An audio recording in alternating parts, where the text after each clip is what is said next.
चल, let's begin chapter number 14, dual nature of radiation and matter. ठीक है ना, पूरा चैप्टर अपन ने एकदम डिटेल में पढ़ रखा है। तो उसको फटाफट अभी क्वेश्चन बैंक डिस्कस करके ख़त्म करते हैं। The electrons are emitted in photo electric effect from a metal surface only if frequency of radiation is above a certain threshold, only if temperature is above high, or at its depend on nature of material। क्या है इसका answer बोलो? ये सबको समझ में आना है, ठीक है ना? अरे भाई, एक्सपेरिमेंट याद है? भूल गए सब? मिलिकन का एक्सपेरिमेंट याद है ना? एक ऐसा ट्यूब होता है, ठीक है, एक इधर पे प्लेट, ये एमीटर रहेगा अपना, यहाँ से लाइट जाने के लिए रास्ता, ठीक है, फिर यहाँ से सप्लाई इसको पूरी तरीके से, ठीक है ना? ओके, सप्लाई उल्टा, ओके, है ना? ये पॉजिटिव, ये नेगेटिव, ये प्लेट कलेक्टर, ये एमीटर, यहाँ से लाइट, ये source, source of suitable frequency and suitable intensity. तो यहाँ से इलेक्ट्रॉन उड़ेगा फिर, ठीक है। और यहाँ पे पोटेंशियल डिफरेंस है, तो यहाँ से एक इलेक्ट्रिक फील्ड भी रहेगी।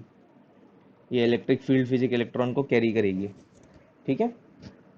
ये सारी चीज़ें रहती हैं इसके अंदर में, okay. As the intensity of incident light increases, photo electric current increases. Graph क्या है intensity versus photo electric current का? ठीक है, ये photo electric current IPE, photo electric current, ये इंटेंसिटी। ग्राफ कैसा स्ट्रेट लाइन है ना? Current, photo electric current directly proportional होता है किसके? इंटेंसिटी के, okay. Next, the maximum kinetic energy of photo electron depends only on, the maximum kinetic energy of photo electrons depends only on the frequency. ठीक है ना, कि कितनी frequency से लाइट आ रही है उसके ऊपर मैक्सिमम काइनेटिक एनर्जी डिपेंड करती है, पोटेंशियल वगैरह के ऊपर डिपेंड नहीं करती है, ओके। ओके, अब कैसे इसको समझ में आता है? इसको ऐसे समझो ना तुम, काइनेटिक एनर्जी जो मैक्सिमम होती है वो E इंटू स्टॉपिंग पोटेंशियल होता है ना? इसे क्या बोलते हैं अपन? Stopping potential. अरे हाँ, है ना? स्टॉपिंग पोटेंशियल मतलब क्या होता है? क्या होता है भाई stopping potential?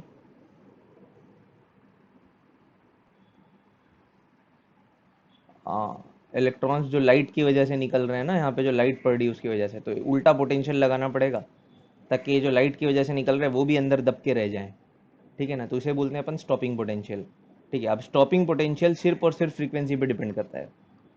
Stopping potential depends on frequency, ठीक है ना? अरे क्या बात समझ में आई कि सब गायब है ना? ये ग्राफ है किसके बीच में? स्टॉपिंग पोटेंशियल और फ्रीक्वेंसी के बीच में। अगर ऐसा ग्राफ बनाया जाए तो ये अगर स्टॉपिंग पोटेंशियल लिया जाए यहाँ पे, और यहाँ पे अगर फ्रीक्वेंसी लिया जाए, तो तला किधर से चालू होता है? जीरो से कि यहाँ से कहीं से? यहाँ से कहीं से लीनियर रिलेशन है डायरेक्ट, ठीक है ना? और ये क्या बोलेंगे अपन इसको? Threshold frequency. सब गायब हो गया लगता है। थ्रेशोल्ड फ्रीक्वेंसी, थ्रेशोल्ड फ्रीक्वेंसी क्या होती है?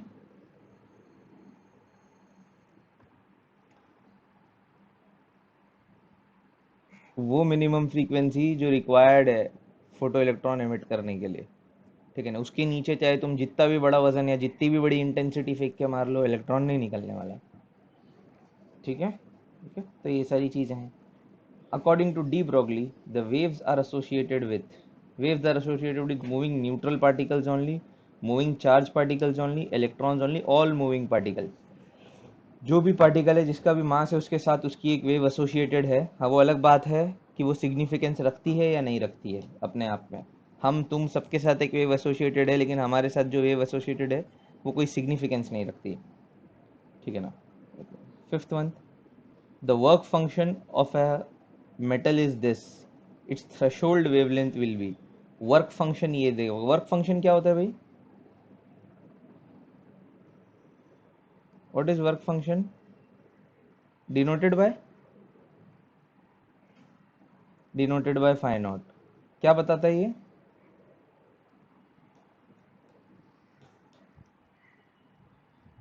इलेक्ट्रॉन को निकालने के लिए, जस्ट सरफेस से बाहर निकालने के लिए मिनिमम कितनी एनर्जी चाहिए? इतनी एनर्जी अगर तुम दे देंगे तो इससे खाली इलेक्ट्रॉन सरफेस पे बाहर आएगा बस। ये मटेरियल में से जस्ट एक इलेक्ट्रॉन यहाँ से निकल करके ऐसा कुदी मार के यहाँ बाहर आएगा, बस इतना ही काम होगा। ये चलने नहीं लगेगा। चलने क्यों नहीं लगेगा? काइनेटिक एनर्जी निकल के बाहर नहीं है, तुमने इतनी एनर्जी दी, खाली वर्क फंक्शन ओवरकम करके, सरफेस बैरियर ओवरकम करके बाहर आया है खाली। ठीक है, ओके। तो इसके लिए मिनिमम थ्रेशोल्ड फ्रीक्वेंसी पे लाइट पड़नी चाहिए। ठीक है ना? तो वर्क फंक्शन लिखो यहाँ पे सर। क्या करेंगे इसके अंदर में? सॉल्व कैसे करेंगे? तो वर्क फंक्शन होता है फाई नॉट, वो एच एफ नॉट है ना। ये एच इंटू थ्रेशोल्ड फ्रीक्वेंसी पे डिपेंड करता है ये। ठीक है, क्या चाहिए अपने को? वेवलेंथ। वेवलेंथ और फ्रीक्वेंसी कैसे रिलेट करेंगे?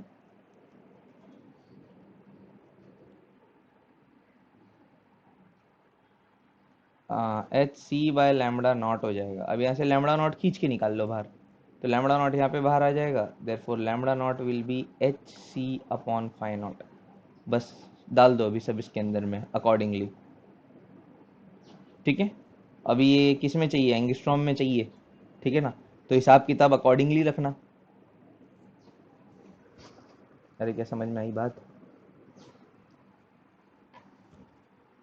बिल्कुल डायरेक्ट लगा सकते, क्यों नहीं लगा सकते डायरेक्ट? अपने को पता है ना एनर्जी कितनी होती है, 12,400 divided by lambda. Lambda naught डालो इधर, लैम्बडा नॉट इधर डालो, 12,400 डिवाइडेड बाय एनर्जी। इलेक्ट्रॉन, ये इलेक्ट्रॉन वोल्ट में आती है फिर सीधा सीधा एनर्जी, है ना। तो सीधी सीधी यहाँ इलेक्ट्रॉन वोल्ट डाल दो 4.2। 4.2 डाल के ऊपर सिंप्लीफाई मार दो उसको, कितना हो जाएगा ये ऊपर जाएंगे तो? 12400 डिवाइडेड बाय 42। बोलो किससे काटूं?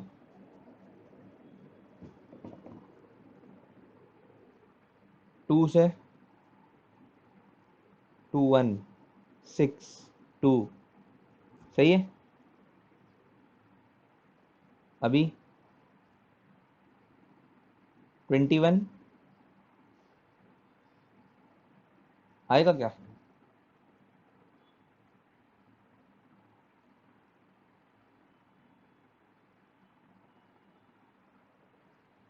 295 पॉइंट समथिंग आएगा। ऊपर एक और जीरो आएगा बराबर यहाँ पे, तो 2952 आएगा अप्रोक्सीमेटली। कटेगा तो ठीक है। ऐसा मेरे को यहाँ पे कैलकुलेटर बता रहा है, तुम्हें लॉग टेबल ने बताना चाहिए ये चीज़। अरे क्या मेरी बात समझ आई? क्लियर? ओके। अब वो एच और सी पुट करते बैठेंगे तो फिर तो टाइम ही निकल जाएगा तुम्हारा, फिर खाली उसी का कैलकुलेशन करके आ पाओगे। ठीक है, सीधा सीधा 12,400 डिवाइडेड बाय 4.2, खत्म। नेक्स्ट, छठा वाला क्या बोल रहा है इसके अंदर में? Ultra violet radiation of 6.2 electron volt falls on an aluminium surface. एक अल्ट्रा वायलेट रेडिएशन है 6.2 इलेक्ट्रॉन वोल्ट की। ठीक है, एनर्जी गिर रही है सरफेस पे, सरफेस का वर्क फंक्शन दिया हुआ है। Kinetic energy in joules of the fastest electronics, maximum kinetic energy चाहिए मतलब। ठीक है ना? एक बात अपने को साफ समझ में आती है, जितनी एनर्जी तुम देते हो, जो एनर्जी तुम गिव देते हो, गिवन कहाँ जाती है? आइंस्टाइन बोले थे ये बात, कहाँ जाती है? जस्ट निकालने में, यानी वर्क फंक्शन ओवरकम करने में, और काइनेटिक एनर्जी मैक्सिमम में। अरे हाँ या ना? ठीक है, ये दो चीज़ों में निकल के चली जाती है एनर्जी। अभी इसके वराइड फॉर्म है, तुमको इसके जितने फॉर्म याद है ना सारे, ऐसे याद होने चाहिए कि भाई एनर्जी जो गिवन होती है, कितने सारे फॉर्म के अंदर में इसी चीज़ को लिख सकते हैं अपन, है ना। इस चीज़ को लिखने के 50 फॉर्म्स है जिसके अंदर में अपन इस चीज़ को लिख सकते हैं। क्या क्या लिख सकते हैं इसको? एनर्जी गिवन को एच एफ लिख सकते हैं। ठीक है, इसको एच एफ नॉट लिख सकते हैं, ये थ्रेशोल्ड फ्रीक्वेंसी में आ गया। और काइनेटिक एनर्जी मैक्सिमम लिख सकते हैं। ये एक फॉर्म हो गया यहाँ पे। ठीक है, दूसरा फॉर्म कैसे लिख सकते हैं इसको? और ये तो लिख ही सकते हैं, काइनेटिक एनर्जी को ई वी नॉट भी लिख सकते हैं। काइनेटिक एनर्जी मैक्सिमम है ना वो, काइनेटिक एनर्जी मैक्सिमम होगी तो स्टॉपिंग पोटेंशियल के टर्म्स में लिख सकते हैं। ये दूसरा फॉर्म हो गया। इसके ग्राफ राफ थे, अगर याद होगा, यहीं से तो ग्राफ आता है स्टॉपिंग पोटेंशियल और फ्रीक्वेंसी का, एच और एफ का। अरे हाँ या ना? है ना? ठीक है, हो गया। बस डाल दो उसके अंदर में, क्या चाहिए अपने को? होगा कि नहीं? काइनेटिक एनर्जी मैक्सिमम चाहिए 6.2, ये है 4.2, माइनस कर दो सीधा सीधा, कितना आ जाएगा? दो। दो तो आंसर। अच्छा किस में चाहिए? जूल वूल में चाहिए क्या? ओ जूल में चाहिए, तो क्या करो उसको, 2 इंटू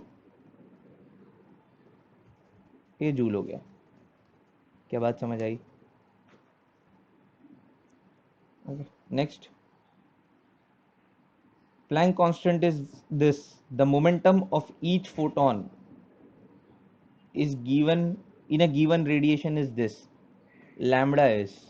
अच्छा, लैम्बडा निकालना है, प्लैंक कांस्टेंट दे रखा है और मोमेंटम दे रखा है, बोलो क्या करूं?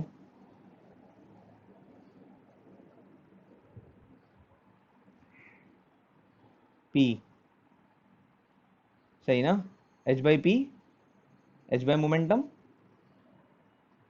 बराबर। अगर मैटर होगा तो इसको फिर एच बाय एम वी भी लिख सकते हैं, फोटोन होगा तो एम वी नहीं लिख सकते हैं, ठीक है ना? Okay, next. तो ये हो गया यहाँ से। अभी तब बस कैलकुलेशन के लिए डालना है 6.6 3.3, मतलब सीधा सीधा 2 के टर्म्स में आंसर रहेगा। 34 और 29 5, तो ये आंसर हो गया। Okay, now define photo electric effect. बोलो भाई, फोटो इलेक्ट्रिक इफेक्ट क्या होता है?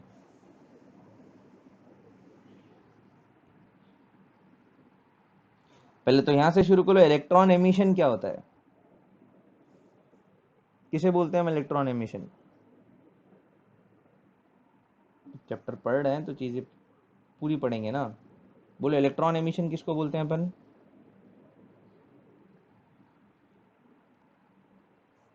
अरे कौन बोलेगा? किसी भी सरफेस से इलेक्ट्रॉन को बाहर निकालने का नाम इलेक्ट्रॉन एमिशन है, ठीक है ना? कितने तरीके से निकाल सकते हैं? 4 तरीके से इसको निकाल सकते हैं। कौन कौन से वो 4 तरीके? पहला, हीट देकर, इसको थर्मियोनिक एमिशन बोलते हैं। दूसरा, सेकेंडरी से, ठीक है ना, मतलब फास्ट मूविंग पार्टिकल लाके पटक दो उसके ऊपर, इलेक्ट्रॉन बाहर आ जाएगा खुद से। तीसरा, फील्ड एमिशन, वेरी गुड। तीसरा फील्ड एमिशन, इलेक्ट्रिक फील्ड लगा दो खाली, ठीक है ना, तो फील्ड एमिशन से बाहर आ जाएगा। और चौथा,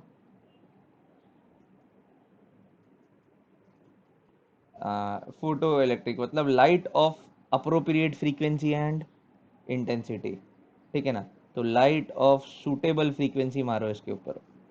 जब ये मारोगे तो इसका नाम है, क्या नाम है इसका? इसका नाम है फोटो इलेक्ट्रिक इफेक्ट।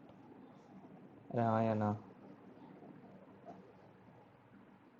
है ना? तो इससे बोलते हैं फोटो इलेक्ट्रिक इफेक्ट। और जो इलेक्ट्रॉन बाहर आते हैं उसे क्या बोलते हैं? फोटो इलेक्ट्रॉन, है ना? जो इलेक्ट्रॉन बाहर आते हैं इसमें उसे बोलते हैं फोटो इलेक्ट्रॉन। ओके, बात हो गई क्लियर। आगे,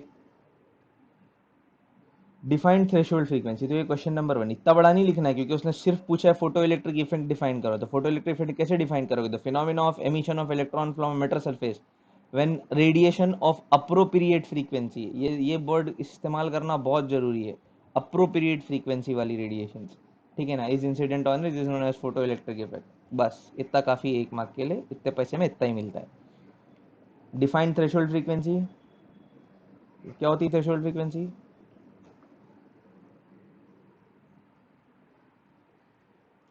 minimum frequency required to start to just start photo emission is called as threshold frequency, ठीक है? What is stopping potential?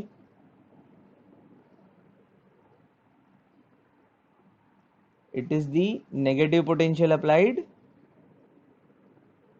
to stop the photoelectric effect, ठीक है ना, और to reduce the photocurrent to 0, ठीक है ना? ओके, बस ये इतने कुछ कुछ वर्ड्स इसमें से आने चाहिए। जैसे क्या वर्ड्स आना चाहिए? It is a negative potential applied, क्या करने के लिए? फोटो इलेक्ट्रिक करंट को जीरो करने के लिए, ठीक है ना? आई होप इसका ग्राफ व्राफ याद होगा। फोटो इलेक्ट्रिक इफेक्ट और स्टॉपिंग पोटेंशियल ग्राफ याद है कि गायब है दिमाग में से? याद है? यहाँ पे अपना फोटो इलेक्ट्रिक करंट होता है, ये फोटो इलेक्ट्रिक करंट है, और यहाँ पे अपना पोटेंशियल होता है, ठीक है ना? ये यहाँ से ग्राफ तो ऐसा शुरू होगा, ठीक है? जितना पोटेंशियल बढ़ाते जाओगे उतने ज़्यादा इलेक्ट्रॉन्स बाहर आते जाएंगे, लेकिन एक टाइम बाद सैचुरेशन आ जाएगा, क्योंकि जितने इलेक्ट्रॉन थे मटेरियल ने सारे दे दिए, अब क्या करेगा वो, ठीक है? लेकिन पोटेंशियल जीरो करने पे करंट जीरो नहीं हो रहा, क्यों? क्योंकि यस, फोटो करंट है, सिर्फ पोटेंशियल की वजह से बाहर नहीं आ रहा है, सिर्फ फील्ड एमिशन नहीं है। तो उसको अगर जीरो करना है तो रिवर्स में पोटेंशियल लगाना पड़ेगा। अब जब रिवर्स में पोटेंशियल लगाओगे तो फिर ये ऐसा आएगा, ठीक है ना। थोड़ा यहाँ ढंग से बना दो। ओके, ये इस तरीके से यहाँ से पीछे ले लो उसको। क्या बात समझ आई कि नहीं? क्लियर? ओके, ठीक है। तो ये सब लिखने का अभी 1 मार्क के लिए क्वेश्चन पूछा है, अगर ग्राफ बना दोगे तो एग्जामिनर का दिल गार्डन गार्डन हो जाएगा, इंप्रेशन अच्छा बैठेगा और ग्राफ बनाने में वक्त ज़रा भी नहीं लगेगा, ठीक है। लेकिन वो खुश हो जाएगा, एग्जामिनर खुश हो गया मतलब मार्क्स मिलना चालू तुमको, ठीक है। तो इसीलिए ऐसा थोड़ा, ऐसे जब क्वेश्चन आए तो ग्राफ व्राफ बना लिया करने का, ताकि उसको लगे कि हाँ बच्चे को आता है। अपने को आता तो नहीं, लेकिन ऐसा तो बता सकते हैं ना कि हमको बहुत कुछ आता है। Define work function of metal. बोलो वर्क फंक्शन क्या होता है? Minimum energy required. बस इतना सा वर्ड अगर दिख गया ना एग्जामिनर को, minimum energy required to pull electron, बस समझ गया वो क्या आता है इसको, ठीक है। देखिए कुछ इंपॉर्टेंट वर्ड्स होते हैं, एग्जामिनर वही देखता है खाली, हाँ ये लिखा है कि नहीं लिखा है इसमें। The minimum frequency of photo electric effect on a metal is this, find work function. ये मिनिमम फ्रीक्वेंसी है, मतलब कौन सी फ्रीक्वेंसी है? ये थ्रेशोल्ड फ्रीक्वेंसी है, मतलब this is threshold frequency. Minimum frequency मतलब थ्रेशोल्ड फ्रीक्वेंसी। थ्रेशोल्ड फ्रीक्वेंसी दे रखी है, पूछा क्या? वर्क फंक्शन पूछा है। कैसे रिलेट करते हैं? Work function is equals to h into threshold frequency. सही बात है, ठीक है। डायरेक्ट डालोगे एच का वैल्यू 6.6 इंटू 10⁻⁻34, एफ नॉट डालोगे सीधा वैल्यू आ जाएगी। ओके, नेक्स्ट सिक्स्थ वाला, find kinetic energy of emitted photon. Kinetic energy पूछ रखी है। If in a photo electric effect the energy of incident photon is 4 electron volt. ये क्या दिया है? 4 electron volt. Total energy given दी हुई है कि कितनी एनर्जी दी तुमने, ठीक है। तो energy given is equals to कहाँ कहाँ जाती है? वर्क फंक्शन ओवरकम करने में प्लस काइनेटिक एनर्जी मैक्सिमम देने में, ठीक है ना। तो 4 is equals to 2.4 plus kinetic energy maximum, ठीक है। आ गया आंसर। हाँ, next, find energy of photon which has momentum 2 into 10⁻⁻6 grams centimetre per second. अच्छा ये भाई मोमेंटम है पार्टिकल का, मतलब ये पी है। एनर्जी चाहिए, बोलो कैसे मिलेगा? क्या करूं?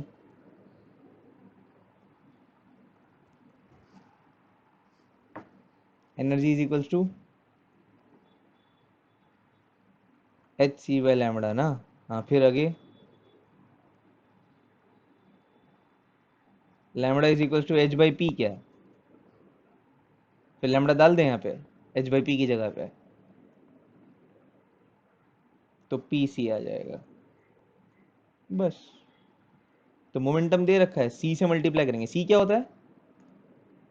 सी होता है सर, ए बी और सी। स्पीड ऑफ लाइट 3 × 10⁻⁸ मीटर पर सेकेंड। अरे हाँ है ना। चलो आगे। अच्छा यूनिट किस में आएगी भाई? यूनिट का खेल है सारा, ठीक है ना। अगर पी इसमें डाल रहे हो तुम, ग्राम सेंटीमीटर पर सेकेंड, अब फिर ये 3 × 10⁸ मीटर पर सेकेंड डालोगे तो होगा नहीं कुछ खास काम, क्योंकि ये अगर तुमने डाला 2 × 10⁻16 है, -16 है, तो मेरे को दिख भी नहीं रहा। हाँ -16 कम ही रहेगा ना मोमेंटम। ओके, तो ये दोनों मैच नहीं करेंगे फिर, तो क्या करना पड़ेगा?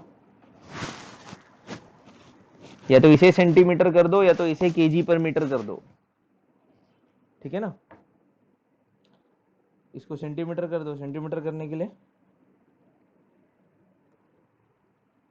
10⁻² से मल्टीप्लाई कर दो, तो इसका वैल्यू सीधा सीधा 10 हो जाएगा यहाँ पे, ठीक है। तो ये यहाँ पे ये पुट करना पड़ेगा फिर 10⁻10 सेंटीमीटर पर सेकेंड, यहाँ है ना, ठीक। अब ये टर्म बताओ, explain the term wave particle duality. Wave particle duality बताना है अपने को, मतलब डुअल नेचर एक्सप्लेन करना है बेसिकली, ठीक है ना। कि मैटर जो होता है उसके पास भी वेव होती है। कौन बोला था ये बात?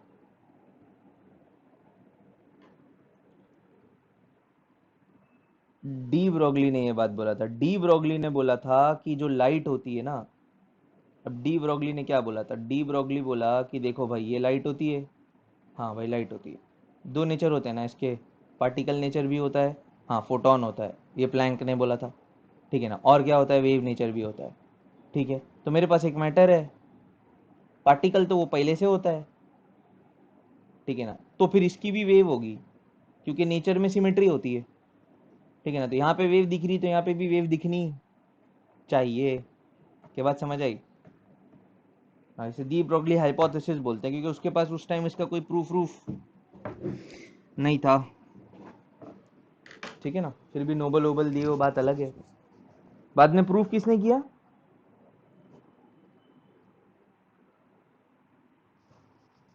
इसको एक्सपेरिमेंटली प्रूफ किसने किया? कौन थे वो दो? हाँ, डेविसन एंड जर्मर एक्सपेरिमेंट, बराबर है ना, ठीक है। बाद में एक्सपेरिमेंटली इसको प्रूफ किया डेविसन एंड जर्मर ने, ठीक है, ओके। अपने जे थॉमसन के लड़के ने भी प्रूफ किया था ये चीज, सेम टाइम पे। पता है तुमको ये बात? जे थॉमसन का लड़का, जेबी थॉमसन शायद, या जीबी थॉमसन, पता नहीं कौन था, शायद जीबी थॉमसन था, ठीक है ना। जीपी है क्या? हाँ, तो इसने भी डेविस एंड जर्मर के साथ यही चीज प्रूव की थी। उसको माने ही नहीं, लेकिन वो बोले कि तुम्हारे अब्बा ने जो मॉडल दिए थे वो भी नहीं चला, शायद तुम्हारा मॉडल भी नहीं चलेगा। फिर जब डेविस एंड जर्मर ने प्रूव किया तो बोले क्या, ओ, फिर बेचारा आया पीछे से, जब डेविस एंड जर्मर को नोबेल मिल रहा था ना, फिर अरे मैं भी तो यही बोल रहा था। तो बोले अच्छा, तो यही बात कर रहा था क्या? ओ, इसको भी नोबेल दो फिर। तो इसके लिए इसको भी नोबेल मिला था। समझ में आई कि नहीं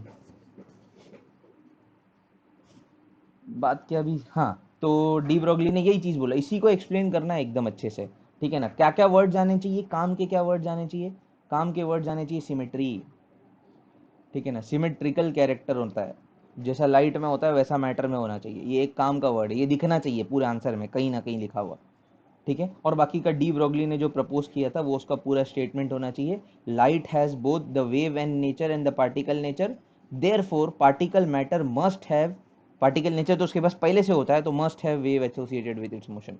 ये था। और ये क्यों बोल रहा था ये ऐसा? बिकॉज ही बिलीव कि नेचर में सब कुछ सिमेट्रिकल होता है, जैसे हमारे दो हाथ होते हैं वैसे ही यहाँ पे भी चीज़ें सिमेट्रिक होनी चाहिए। बस इतना सा लिख के आ गए, 2 मार्क के लिए काफ़ी हो जाएगा, इतना बहुत होता है। हाँ, ये क्या है?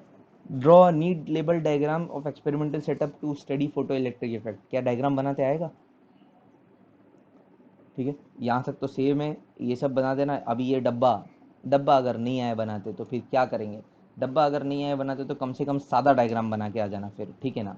अगर डब्बा नहीं भी आ रहा है तो कोई मसला नहीं है, ठीक है। वो कम्यूटेटर वगैरह वो हम बैटरी हमारे हाथ से उल्टा करेंगे, ठीक है ना। एक्सपेरिमेंट के बीच में हम जाएंगे और हमारे हाथ से हम बैटरी को उल्टा कर देंगे, हमको कम्यूटेटर बनाते नहीं आता है, ऐसा करेंगे अपन, ठीक है। क्या क्या बनाना है? एटलीस्ट इतना बेसिक बना के आना है डायग्राम, ठीक है। ये एकदम सादा सा डायग्राम, ये इधर से ऐसी ओपनिंग क्रिएट करने का, यहाँ से लाइट अंदर आएगी, ठीक है, और लाइट अंदर आकर के इस पर पड़ेगी, ये अपना प्लेट, ठीक है, ये अपनी बैटरी, ठीक, यहाँ से लेकर के यहाँ तक, ओके। तो ये ऐसी बेसिक बेसिक चीज़ें तो बना देने की एटलीस्ट, कम से कम। बैटरी, ये नेगेटिव टर्मिनल, ये पॉजिटिव टर्मिनल, ये नेगेटिव ये पॉजिटिव, और एक यहाँ पे ऐसा रजिस्टर भी बना देने का। वरना कभी क्या ना, ज़्यादा कम करंट चला जाएगा तो पता चला प्लेट ही ख़राब हो जा रही है या कुछ हो जा रहा है, इसीलिए जब भी करंट सप्लाई करते हैं ऑलवेज थ्रू रजिस्टर करते हैं, ठीक है ना। तो ये वो रजिस्टर है। ये बैटरी वेरिएबल होती है तो इसको वेरिएबल बना देने का, वेरिएबल सोर्स बनाते हैं ना अपन ऐसा, कि भाई बैटरी का रेजिस्टेंस जो है वो वेरी, ये वोल्टेज जो है वो वेरी कर सकते हैं, ठीक है, ओके। ये नेगेटिव प्लेट है, इसे क्या बोलते हैं? एमीटर, ठीक है ना। और ये क्या बोलते हैं इसे? कलेक्टर, ठीक है। यहाँ पे कौन है? विंडो। क्या काम है विंडो का? विंडो का काम है ये जो सोर्स है अपना, यहाँ पे, यहाँ से लाइट को अंदर लेकर आके इसके ऊपर पटकना। ये सब कुछ क्लियर है? ठीक है, और इतना सा बेसिक थोड़ा सा अगर दिमाग चलता है तो दो चीज़ें और बना देने की इसके अंदर में, थोड़ा एग्जामिनर ज़्यादा खुश हो जाएगा, ठीक है ना, ज़्यादा शाबाशी देगा। उसमें से ये एक और ये एक, ये होता है वोल्ट मीटर और ये है एम मीटर, माइक्रो या मिली में, ठीक है। ऐसे ही लगाते, वोल्ट मीटर पैरेलल में लगाते और एम मीटर सीरीज में लगाते, ठीक है।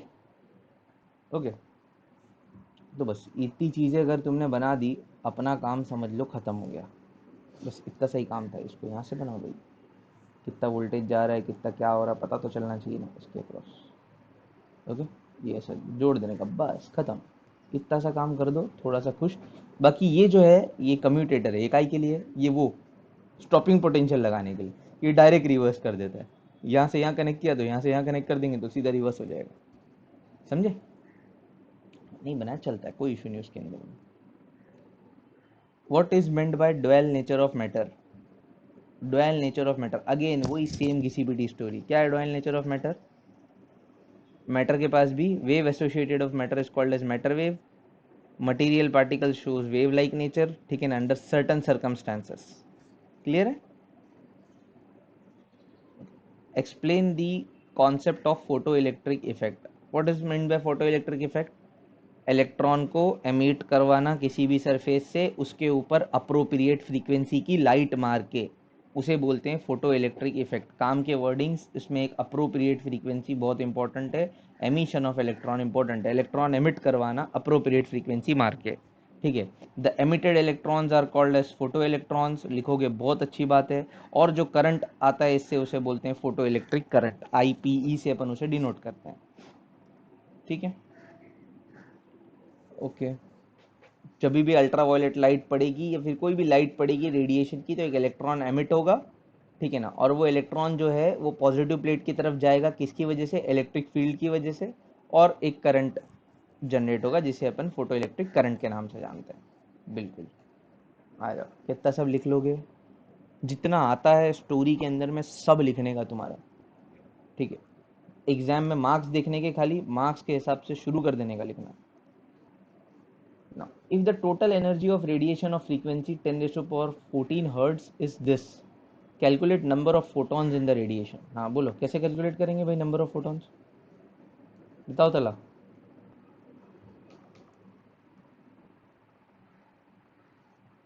क्या करूं? ने कुछ दे रखा है, उसने बोला फ्रीक्वेंसी दे रखी है 10 रेज टू पावर 14 हर्ट्ज, और उसने इस फ्रीक्वेंसी के करस्पॉन्डिंग एनर्जी दे रखी है 6.63 जूल्स।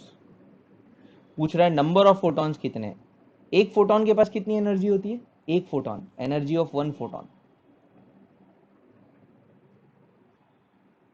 हाँ, एनर्जी ऑफ वन फोटॉन जो होती है वो होती है hc/λ, या hf लिख दूं, ठीक है ना। टोटल इतनी एनर्जी है, ये फ्रीक्वेंसी के फोटॉन है, कितने फोटॉन होंगे? एनर्जी ऑफ n फोटॉन कितनी हो जाएगी? Energy of n photon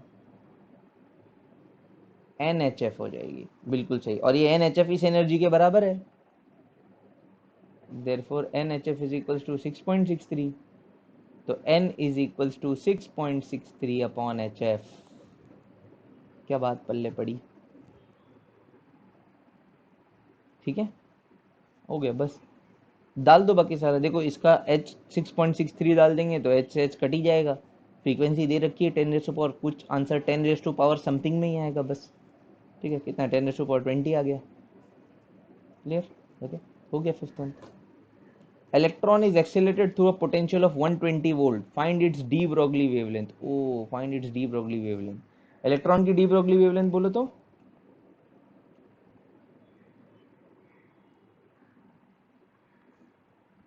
very good, under root 150 by potential, accelerating potential. अरे हाँ है ना, ठीक है। यूनिट काय में आएगा ये?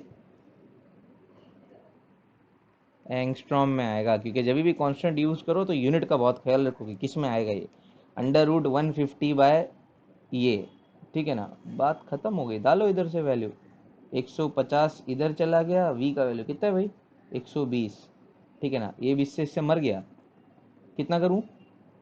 3 से कर दूं, है ना। कितना आएगा? सही है। अरे आया ना भाई, √5 2.2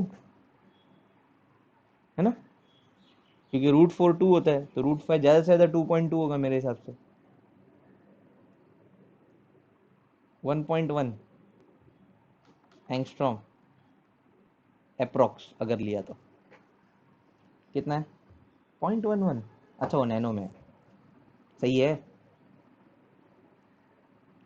हो गया। ठीक है।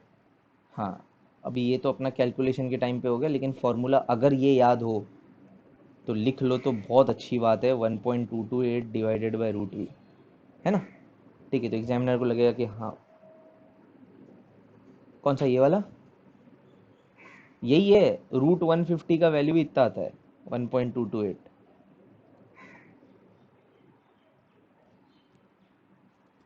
हाँ, जब किसी भी अपने को इलेक्ट्रॉन का या प्रोटॉन का या किसी भी चीज़ का पोटेंशियल निकालना हो ना, मतलब वेवलेंथ निकालनी हो ना, तो ये फॉर्मूला लगाते हैं अपन। मतलब ये इलेक्ट्रॉन के लिए स्पेसिफिकली, ऐसे ही एक प्रोटॉन के लिए भी है, ऐसे ही एक ड्यूट्रॉन के लिए भी है, अल्फा पार्टी के लिए भी निकाला हुआ है अपन ने।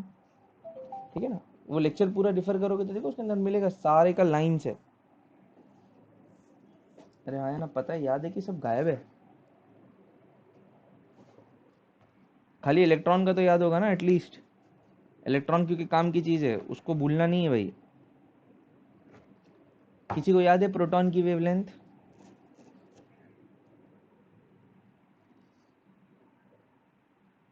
सब गायब है। प्रोटॉन की वेवलेंथ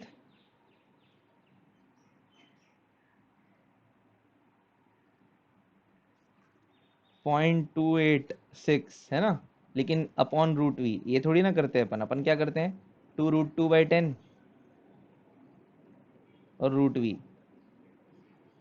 सही ना, कैलकुलेशन के लिए ये यूज़ करेंगे। ये सब गायब है। क्लियर। तो इस तरीके से है। और नहीं याद है तो क्या करना चाहिए, तो ये कुछ भी याद नहीं आ रहा, तो फिर कहाँ से निकलता है? डेरिवेशन याद आना चाहिए एटलीस्ट। कैसे डिराइव होता है?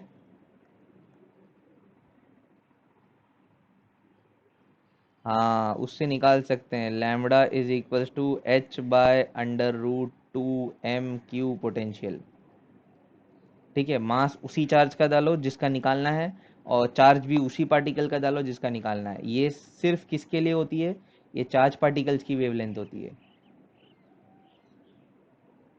क्लियर है। बाकी अनचार्ज पार्टिकल अगर रहेंगे तो फिर उसके लिए क्या करना पड़ेगा, lambda is equals to h/√2m kinetic energy.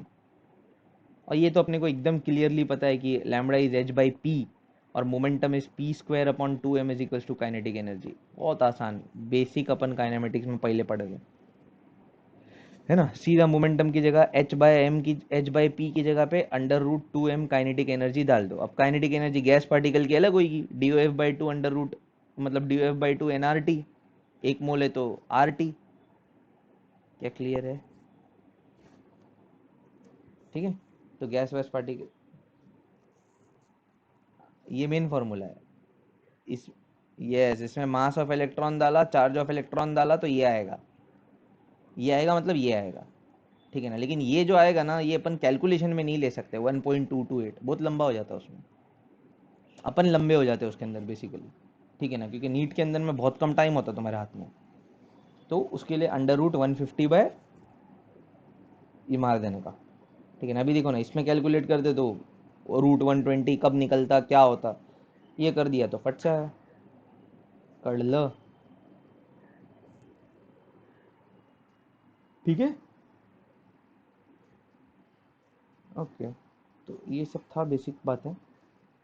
यहाँ पे सेवेंथ वाला भी देख लो अभी, क्या बोला है सेवेंथ वाले के अंदर में।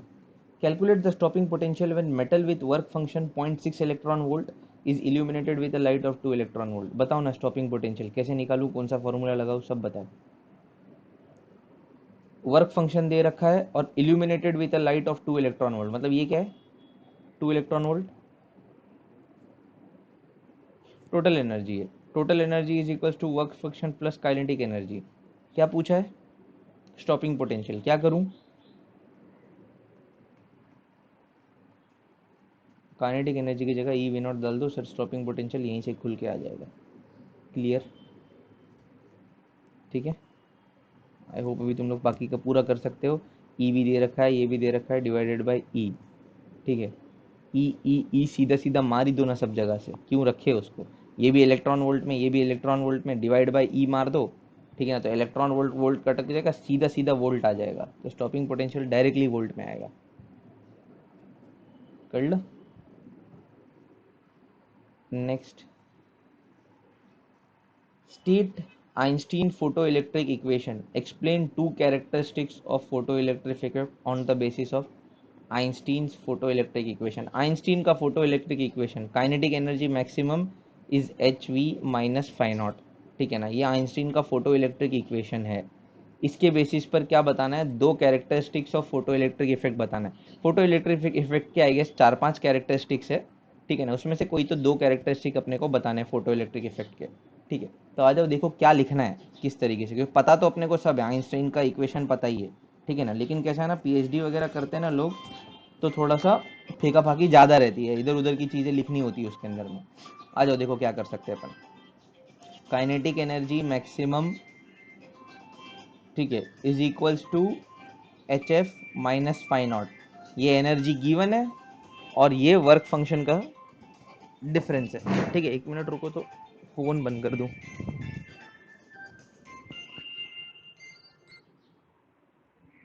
ओके,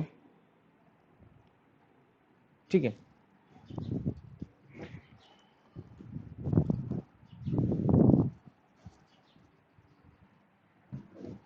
हाँ, आ जाओ, दो कैरेक्टरिस्टिक एक्सप्लेन करना है।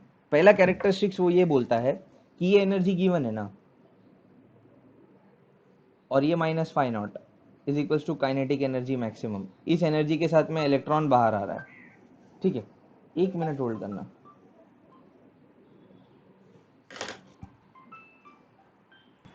हेलो, आवाज आ रही है? ठीक है, आ जाओ। अब देखो, दो कैरेक्टरिस्टिक एक्सप्लेन करनी है ना, पहले कैरेक्टरिस्टिक्स देखो। पहली जो एक्सप्लेनेशन लिखना है इसके लाइन से तुम्हें पता भी है। ठीक है, बट लिखना कैसे है? मान लो मैं सिर्फ थ्रेशोल्ड, मतलब वर्क फंक्शन देता हूँ खाली, या एनर्जी गिवन वर्क फंक्शन दे देता हूँ खाली, तो काइनेटिक एनर्जी कितनी रहेगी जो इलेक्ट्रॉन आएगा उसके बाहर उसके पास? समझे मैं क्या बोल रहा हूँ? मैं बोल रहा हूँ मैंने जो एनर्जी दी है ना, सिर्फ वर्क फंक्शन के बराबर दे रखी है, तो काइनेटिक एनर्जी कितनी होगी जो इलेक्ट्रॉन यहां से निकल करके बाहर आएगा इसके पास? इसके पास जीरो होगी, इसके पास कोई काइनेटिक एनर्जी नहीं होगी, ये नहीं चलेगा। समझता है कि नहीं? ठीक है, यही पहली कैरेक्टरिस्टिक्स है। पहली कैरेक्टरिस्टिक में वो समझाना ये चाह रहा है कि अगर जो इलेक्ट्रॉन बाहर आया उसकी काइनेटिक एनर्जी जीरो है, इसका मतलब तुमने जितनी एनर्जी दी वो सिर्फ और सिर्फ वर्क फंक्शन के बराबर है। क्लियर? ठीक है, हाँ, तो अपने को ये चीज समझ में आ गई, मतलब जो तुमने फ्रीक्वेंसी दी होगी ना, वो थ्रेशोल्ड फ्रीक्वेंसी के बराबर होगी फिर। दैट फ्रीक्वेंसी जो तुमने गिवन करी, that frequency will be equals to threshold frequency. तो ये लिखना है फर्स्ट कैरेक्टरिस्टिक्स के अंदर में। क्या लिख सकते हो? ठीक है, ओके, तो ये पहली चीज हो गई। अच्छा, दूसरी दूसरी कैरेक्टरिस्टिक्स जो लिखनी है अपने को, दूसरी कैरेक्टरिस्टिक्स जो लिखनी है उसमें क्या बोल रहा है वो, जो काइनेटिक एनर्जी मैक्सिमम है, ठीक है ना, is equals to E given, या जो एनर्जी हम देते हैं minus phi naught. E given is nothing but H F, minus phi naught is H F naught. यही है काइनेटिक एनर्जी मैक्सिमम। ठीक है, तो दूसरे चीज में वो ये बोल रहा है कि जो काइनेटिक एनर्जी है ना, वो सिर्फ किसी भी पार्ट इलेक्ट्रॉन की जो काइनेटिक एनर्जी है जिससे इलेक्ट्रॉन निकला है, वो फ्रीक्वेंसी पर ही डिपेंड करती है और किसी भी चीज पर डिपेंड नहीं करती। Kinetic energy depends only on frequency. जितनी फ्रीक्वेंसी की लाइट दोगे उसके हिसाब से काइनेटिक एनर्जी मिलेगी। ये इक्वेशन वही चीज बता रहा है, देखो, kinetic energy depends only on frequency. क्या बात क्लियर है? ओके, वो डायरेक्टली प्रोपोर्शनल है फ्रीक्वेंसी की, ये कांस्टेंट है।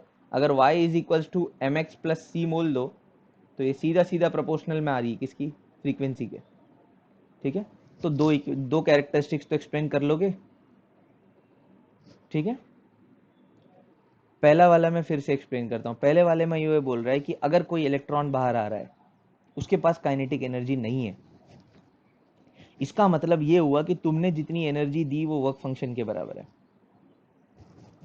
और लॉजिकल सी बात है, अगर तुम वर्क फंक्शन के बराबर की एनर्जी दोगे तो एक इलेक्ट्रॉन जस्ट बाहर आएगा ना, चलेगा क्यों, चल के बाहर थोड़ी ना चले जाएगा, बाहर आएगा, अंदर पॉजिटिव हो जाएगा, वापस खींच लेगा मटेरियल अंदर, आ जाओ भाई अंदर। क्या बात समझ आई? क्लियर? तो बस वो यही बताना चाहता है कि जो एनर्जी दी तुमने फिर वर्क फंक्शन के बराबर है, मतलब जितनी भी फ्रीक्वेंसी की एनर्जी दी होगी तुमने वो सिर्फ थ्रेशोल्ड फ्रीक्वेंसी के बराबर होगी। क्लियर? ओके, पहला कैरेक्टरिस्टिक्स ये अच्छे से लिखने का, और दूसरी characteristics kinetic energy depends only on frequency. ठीक है ना, it does not depends on intensity. It does not depends on intensity.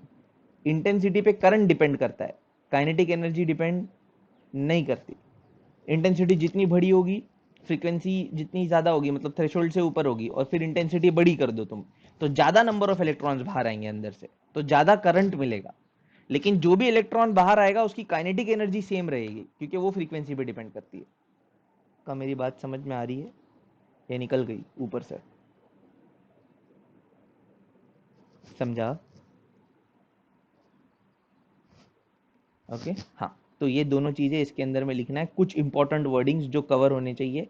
ठीक है ना, maximum kinetic energy, maximum kinetic energy directly proportional to frequency. ठीक है ना, ये कहीं ना कहीं हाईलाइट करके बताना है तुमको। और दूसरी चीज बतानी है, threshold frequency is related to work function. Threshold frequency is related to work function. ये दो चीज कहीं तो भी हाईलाइट करो, बाकी इसके अकॉर्डिंगली लिख देना आंसर। हाँ, तो दो कैरेक्टरिस्टिक एक्सप्लेन हो गए। ठीक है, with the help of circuit diagram describe an experiment to study photo electric effect. एक experiment to study photo electric effect. ठीक है, तो क्या ये डायग्राम सबका क्लियर है?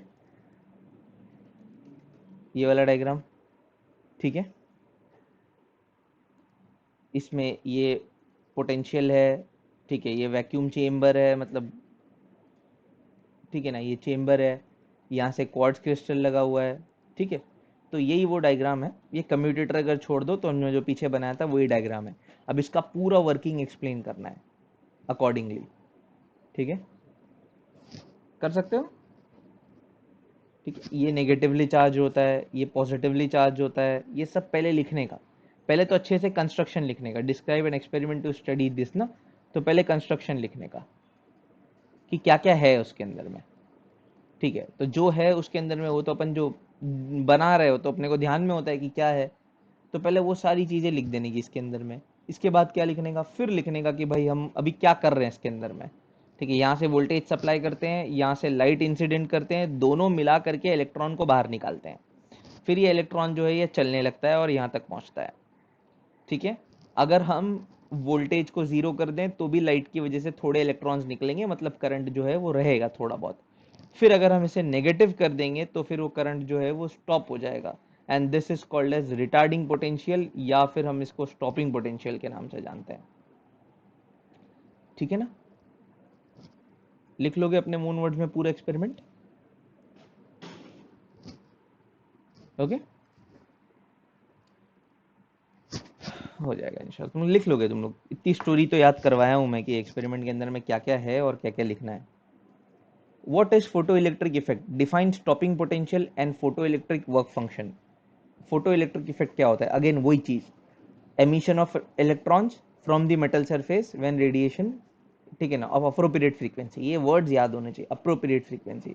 ठीक है, तो इसके अलावा फिर इसके अंदर में दूसरा क्या है, डिफाइन स्टॉपिंग पोटेंशियल क्या है, increasingly negative potential such that photo current become zero, stopping potential बोलेंगे। वर्क फंक्शन क्या है, minimum amount of energy required, pull electron just out of the metal surface, that is called as work function. Done. ठीक है, fourth one, क्या question क्या बोल रहा है यहाँ पे, calculate D Broglie wavelength of a bullet moving with a speed this and mass this. D Broglie wavelength निकालनी है बुलेट की, h बाई पी, और अगर मैटर है तो h by M we.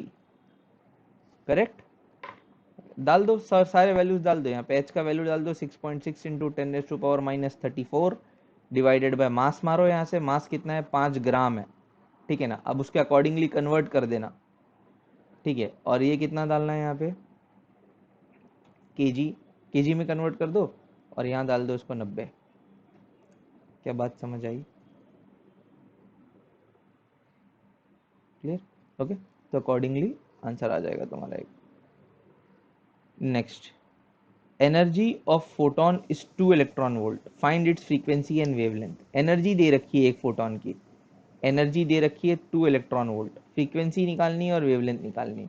Energy के दो फॉर्मूले से इक्वेट कर दो, एच सी बाय लैम्बडा कर दो, फ्रीक्वेंसी आ जाएगी, यहाँ से वेवलेंथ आ जाएगी, और एनर्जी को अगर इक्वेट कर देंगे एच एफ से तो यहाँ से फ्रीक्वेंसी आ जाएगी। ओके, ठीक। आगे, या तो वेवलेंथ निकाल लो पहले, कहाँ से, एनर्जी को इक्वेट करो, किससे इक्वेट करो, 12,400 डिवाइडेड बाय लैम्बडा, ठीक है। एनर्जी कितनी है 2 electron volt, 2 is equals to 12,400 divided by lambda, lambda is equals to कितना आ जाएगा 12,400 डिवाइडेड बाय 2, ठीक है। ये आ गया 6200, 6200 एंगस्ट्रॉम। कर लो। अब चाहिए फ्रीक्वेंसी, फ्रीक्वेंसी कैसे आएगी, C by lambda is equals to frequency, अरे हाँ है ना, ठीक है, सी बाय लैम्बडा से डिवाइड कर देना, ठीक है।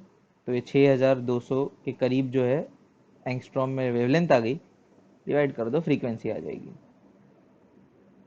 ओके, नेक्स्ट, इतना कैलकुलेशन नहीं करना पड़ेगा, बच जाएगा कैलकुलेशन का टाइम। छठा वाला, हाँ, ये कैलकुलेशन का एक तरीका है लॉग टेबल से, ठीक है ना। अभी इसका लॉग टेबल से कैलकुलेशन, अभी देखो जैसे कि कुछ भी एक कैलकुलेशन है, तुम कोई भी एक कैलकुलेशन, जैसे ये ले लो, ठीक है ना, ये वाला अभी इन्होंने क्या लिखा है, 3 × 10⁻8 अपॉन 4.286 इंटू 10⁻14, ठीक है ना। अभी ये कैलकुलेट करना है अगर, ठीक है, तो एंटी लॉग पहले ले लेने का, इस पूरे का किस किस का एंटी लॉग लेना है, log 3, ये डिवाइड में है ना, तो -log 4.826, ठीक है। ये जो पावर्स वाले रहते हैं एज इट इज बाहर खींच लेने के। अब log 3 का लॉग टेबल के अंदर में वैल्यू देखने का, और log 4.826 का लॉग टेबल में वैल्यू देखने का, फिर इसको सब्सट्रैक्ट करने का, बेस 10 बेस 10 बेस 10 बेस 10, ठीक है। ओके, फिर इन दोनों को सब्सट्रैक्ट करने का, फिर जो भी मिला उसका एंटी लॉग ले लेने का, समझे। अब ये पॉजिटिव नंबर मिलेगा या नेगेटिव नंबर मिलेगा, अकॉर्डिंगली एंटी लॉग्स के टेबल होते हैं, तो वहां से एंटी लॉग लेने का, फिर जाकर के तुम्हारा आंसर आएगा।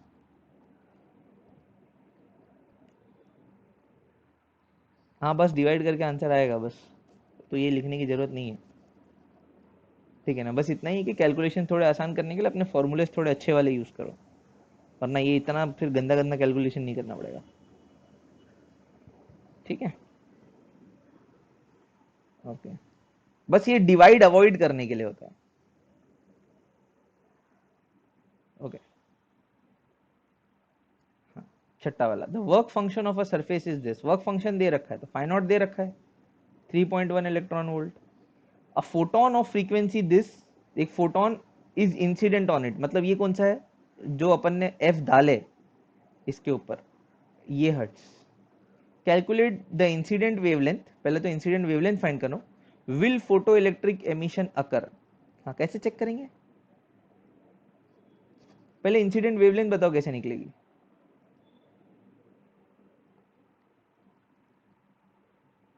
सही।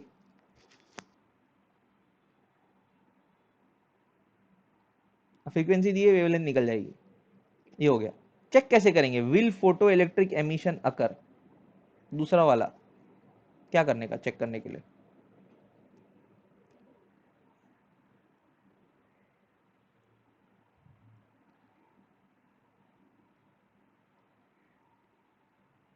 हाँ ज्यादा है कि कम है चेक, पहले तो एनर्जी चेक करो एच एफ से,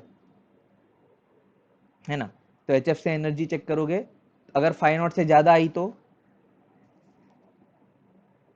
तो होगा, है ना, तो फोटो इलेक्ट्रिक एमिशन होगा। अगर 5 नॉट से ज्यादा आई तो फोटो इलेक्ट्रिक एमिशन होगा, और अगर नहीं आई या उसके बराबर भी आई तो फोटो इलेक्ट्रिक एमिशन होगा, ठीक है। और अगर 5 नॉट से कम आई तो फोटो इलेक्ट्रिक एमिशन नहीं होगा। क्या बात समझ आई? ठीक है, हो गया। नेक्स्ट,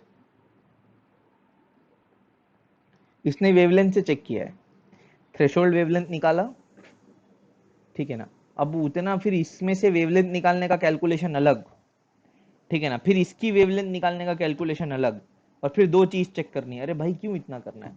इंसिडेंट वेवलेंथ दे दो उसको, पहला निकाल के एनर्जी निकालो, डायरेक्ट इस एनर्जी से चेक करो। क्लियर कर सकते हैं इतना? अभी क्या बोला उसने? With the help of circuit diagram describe the experiment to study the characteristics of photo electric effect, hence discuss any two characteristics of photo electric effect. अभी दो कैरेक्टरिस्टिक ऊपर डिस्कस किए फोटो इलेक्ट्रिक इफेक्ट के, यहाँ पे वही दो characteristic explain करने का। याद रहेंगे ये दो कैरेक्टरिस्टिक्स? सेम दो कैरेक्टरिस्टिक्स यहाँ पे भी एक्सप्लेन कर देने के, टू कैरेक्टरिस्टिक्स, देखो वही सेम दो कैरेक्टरिस्टिक्स है। Threshold frequency is related to work function, पहला कैरेक्टरिस्टिक, ठीक है ना। दूसरा कैरेक्टरिस्टिक्स क्या है? दूसरा कैरेक्टरिस्टिक्स ये है कि photo electric maximum kinetic energy of photo electron is directly proportional to the frequency. दूसरी कैरेक्टरिस्टिक्स दोनों एक्सप्लेन हो जाएंगे। ओके, सेकेंड क्या बोला इसने? State Einstein photo electric equation, ये है फोटो इलेक्ट्रिक इक्वेशन आइंस्टीन का, ठीक है। Kinetic energy maximum is equal to energy given minus 5 explain all characteristics of, अब इसमें तो ऑल ही बोल दिया, सारे जितने हैं सब एक्सप्लेन करो। पहला वाला तो मैं एक्सप्लेन कर चुका हूं तुमको, threshold frequency is related to work function, ठीक है, ये पहला वाला है ऑफ द मटेरियल। ये वाला भी एक्सप्लेन कर दिया मैं, तीसरा, तो ये फर्स्ट हो गया एक्सप्लेन, ठीक है। थर्ड वाला एक्सप्लेन हो गया, थर्ड वाला एक्सप्लेन क्या है? Maximum kinetic energy of photo electron is directly proportional to the frequency, ठीक है। ये दो याद रहेंगे। ओके, अच्छा आ जाओ दूसरा वाला कैरेक्टरिस्टिक्स क्या है? दूसरा वाला कैरेक्टरिस्टिक क्या बोल रहा है देखो, काइनेटिक एनर्जी, यहीं से शुरू करने का अपना दूसरा वाला कैरेक्टरिस्टिक मैं समझा रहा हूँ, ठीक है। अपने को पता है kinetic energy maximum is equals to H F minus F naught, याद है? ये समझा इतना? ठीक है। अच्छा, तीन केस मैं तुमसे पूछता हूँ, मेरे को एक बात बताना, तीनों केस के अंदर में F less than F not, बोलो फोटो इलेक्ट्रिक एमिशन होगा कि नहीं होगा?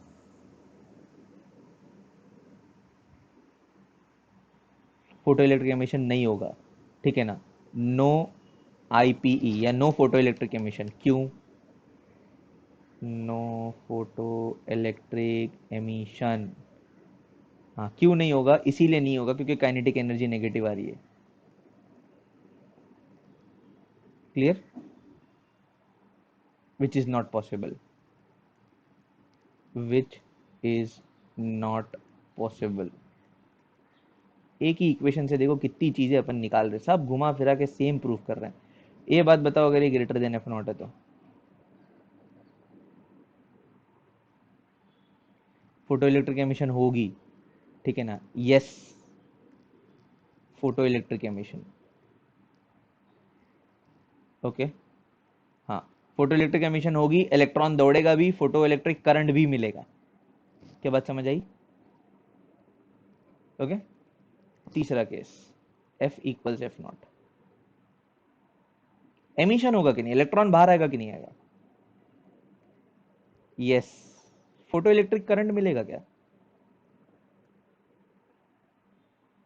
हाँ, फोटो करंट मिलना पॉसिबल, मुश्किल लग रहा है करंट मिलना, ठीक है ना। Okay, but photo electric emission तो होगा, जस्ट होगा, लेकिन जस्ट, जस्ट वर्ड इंक्लूड करना जरूरी है यहाँ पे, तीसरे वाले केस में। क्या बात समझ आई? ये सेकंड कैरेक्टरिस्टिक थी, एक ही चीज घुमा फिरा के कर लो, ठीक है। इसमें जब ये इक्वल करोगे तो जस्ट वर्ड का इस्तेमाल करना जरूरी है, बाकी सब तुम लोग लिख लोगे, कर लोगे। ओके, तो इतनी चीजें अपने को समझ में आ गई कि ये तीन कैरेक्टरिस्टिक्स तो अपन ने निकाल लिए, पहला वाला निकाला, दूसरा वाला निकाला, तीसरा वाला निकाला, ठीक है। अब चौथा, ये इतने सारे कैरेक्टरिस्टिक्स है, इसमें से तो आधे काम की भी नहीं है, ठीक है। यहां से समझो, चौथा कैरेक्टरिस्टिक समझो, वो क्या बोल रहा है कि जितने नंबर ऑफ फोटॉन्स ज्यादा गिरेंगे ना, जिसे अपन इंटेंसिटी बोलते हैं, ठीक है ना, उतने फोटो इलेक्ट्रॉन्स ज्यादा बाहर आएंगे। ठीक है, मतलब ये इन शॉर्ट ये बताने की कोशिश कर रहा है कि जो IPE है वो इंटेंसिटी पे डिपेंड करता है, डायरेक्टली प्रोपोर्शनल टू इंटेंसिटी, ये चौथा वाला। ठीक है ना, मतलब जितने नंबर ऑफ फोटॉन्स तुम ज्यादा डालोगे सरफेस पे, मतलब जितनी इंटेंसिटी ऑफ लाइट ज्यादा मारोगे, ठीक है ना, उतने तुम्हारे ज्यादा फोटो इलेक्ट्रॉन्स बाहर आएंगे, और rate of emission of electrons उतना ज्यादा होगा, तो उतने ज्यादा करंट होंगे। ठीक है, ओके।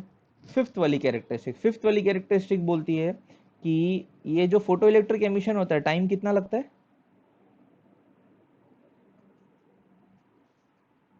अगर एक सुटेबल फ्रीक्वेंसी की लाइट मारे और इलेक्ट्रॉन को बाहर आने में टाइम कितना लगता है? 10⁻⁻10 सेकेंड या उससे कम। ठीक है ना, हाँ, ये फिफ्थ वाला केस जो है ना, ये इसी के बारे में बात करता है। फिफ्थ वाला केस बोलता है तुमने अगर सफिशिएंट फ्रीक्वेंसी का इलेक्ट्रॉन मारा है, ठीक है, सफिशिएंट फ्रीक्वेंसी का फोटोन अगर फेंक के मारा है मटेरियल के ऊपर, तो within no time electron वो एनर्जी एब्जॉर्ब करेगा, सीधा सीधा फोटोन की ओर बाहर आता है।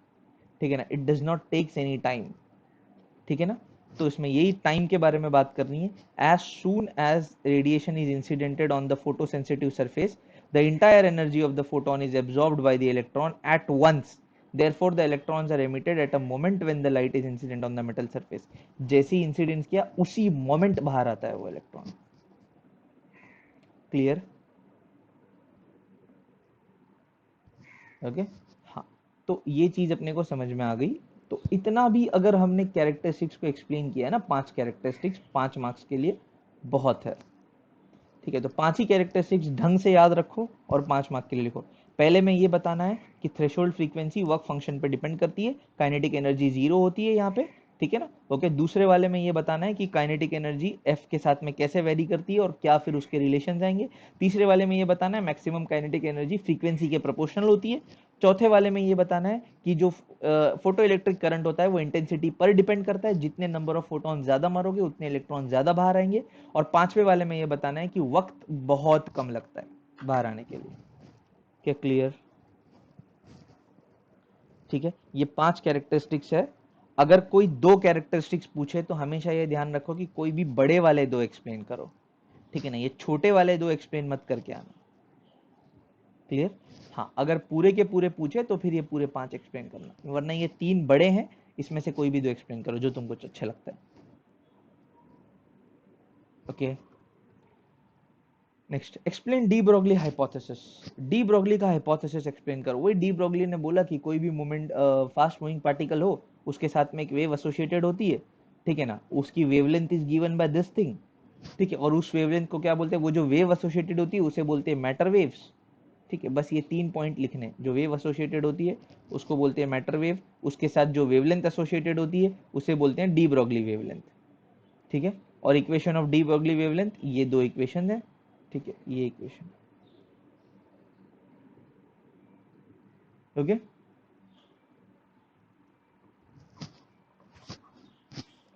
तो this ends our topic of discussion. क्या क्लियर हुआ? बढ़िया था। इतना ही था इस चैप्टर के अंदर में। ठीक है, अब इसे पढ़ना है तुम्हें। कल अपन चैप्टर नंबर इसका डिस्कशन करेंगे, सेकंड का।